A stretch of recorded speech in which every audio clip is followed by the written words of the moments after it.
नहीं है। पूरब में देखा मैं पश्चिम में देखा, उत्तर में देखा मैं दक्षिण में देखा, ये ऊपर में देखा मैं नीचे में देखा, जिधर देखता हूँ उधर तू ही तू है, जिधर देखता हूँ उधर तू ही तू है, तुम्हारे सिवा कुछ भी नहीं है। ऐसी कोई जगह नहीं जहाँ परमात्मा। आचार्य द्रोण का नाम सब जानते होंगे, जो लोग महाभारत देखते हैं सुनते हैं। द्रोणाचार्य के शिष्य ही अर्जुन है। तो द्रोणाचार्य ने एक बार अर्जुन को और दुर्योधन को बुलाया, वो भी उन्हीं से पढ़ाई किया। दोनों को बुलाए और दोनों को एक एक फल दिया। जाओ, जहाँ भगवान ही नहीं, जहाँ कोई दिखे नहीं वहां से खा कर क्या। सुनो, कोई देखे नहीं, किसी के सामने ये फल नहीं खाना है, वहां से खा कर आओ जहाँ कोई वो नहीं, कोई देखे। ठीक है, दोनों निकल पड़े। ये जो दुर्योधन था ना, सीधे ही आश्रम के पीछे में गया, इधर उधर देख लिया, कोई नहीं था, झट से खा लिया, फट से आ गया। बना बढ़िया से बना गुरुदेव गुरुदेव हम आ गए। कहाँ खाया? बोले आश्रम के पीछे, किसी ने देखा नहीं। बोले बिल्कुल वहां पे था। तो ठीक है, अर्जुन को भी आने दे, पुरस्कार तो तब देंगे तो दोनों आ जाए। अर्जुन गया आश्रम के पीछे, तो उन्होंने देखा। गुरुदेव ने कहा जहाँ कोई ना देखे वहाँ का एक तो अपनी आंखें देख रही। जो साथ में रहती है कहाँ जाएगी? या खाते समय आंख बंद कर लें, ये हो सकता है। लेकिन ईश्वर की आंखें तो यहाँ भी देख रही। तो कुल मिलाकर आश्रम के पीछे तो बात बनी। भागे भागे जंगल में गए। जब वहाँ बैठे खाने के, वहाँ भी यही बात याद आई। वो एक तो अपनी आंखें देख रही,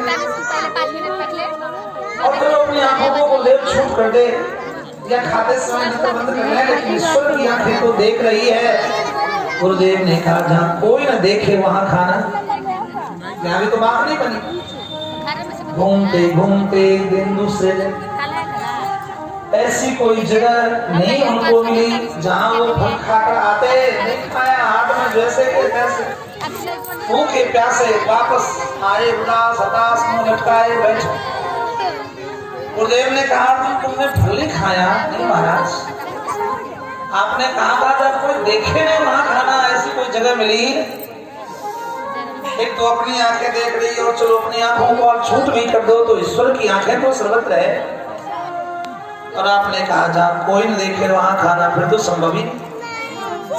जगह जगह गए, मन में भी गए, आश्रम के पीछे गए, दरवाजा बंद किया, खिड़की बंद कर ली सारे, लेकिन कोई लाभ नहीं महाराज। वहां भी तो ईश्वर की आंखें देख रही। सुनते ही द्रोणाचार्य के नेत्र से दर आंसू निकला। बेटा तुमने बिल्कुल सत्य कहा, यही सत्य है। परमात्मा सर्वत्र है, परमात्मा सर्वदा है, परमात्मा शाश्वत है। आप जहाँ पहुँचो नहीं, जहाँ जाओ नहीं, जहाँ देखो नहीं, वहाँ भी ईश्वर है, वहाँ भी ईश्वर की आंखें हैं। ऐसी कोई जगह नहीं जहाँ भगवान न हो। सुनो, इसलिए तुम्हारी विजय तो सर्वत्र होगी, क्योंकि तुम्हारी दृष्टि में सर्वत्र परमात्मा है और यही सत्य। यत्र योगेश्वर प्रसन्न यत्र पार्थो धनुर्धर तत्र श्री जीवभूते नेत्र से दर्द आंसू निकला।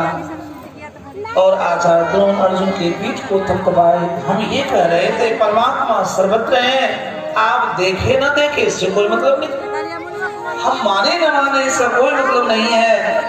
सर्वत्र परमात्मा, सर्वदा परमात्मा, शाश्वत परमात्मा है।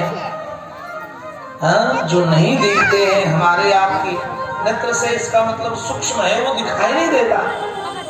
वही राधा रानी जो वृंदावन के बरसाने में, वही आपके जमशेदपुर गमड़िया में जितने लोग बैठे उनके हृदय में भी तो वही। आपने देखा नहीं देखा उससे कोई मतलब नहीं है, लेकिन परमात्मा है। इसको कहते हैं सूक्ष्म, ये दिखाई नहीं देता। लेकिन दूसरा यही है, जो हम मूर्ति को देखते हैं, ओ भगवान कितने सुंदर है, देखो हमारी किशोरी जी कैसी है, हमारी राधा रानी कैसी है, जब हम देखते हैं तो भाव आ जाता, उस समय भाव आकर के नेत्र में आंसू आता। लेकिन वास्तव में परमात्मा सर्वत्र है ये तो हम मानते और मानते भी हैं, तो कभी कभी मान लेते हैं, सभी समय मानते ही नहीं। सत्यता यही है, परमात्मा सर्वत्र है, परमात्मा शाश्वत है, परमात्मा सर्वदा है, हाँ सभी जगह है, सभी क्षणों के लिए है, और जहां आप सोच नहीं सकते वहां तक परमात्मा। हम जो बोलते हैं वो तो सुन ही रहे हैं, जो हम सोचते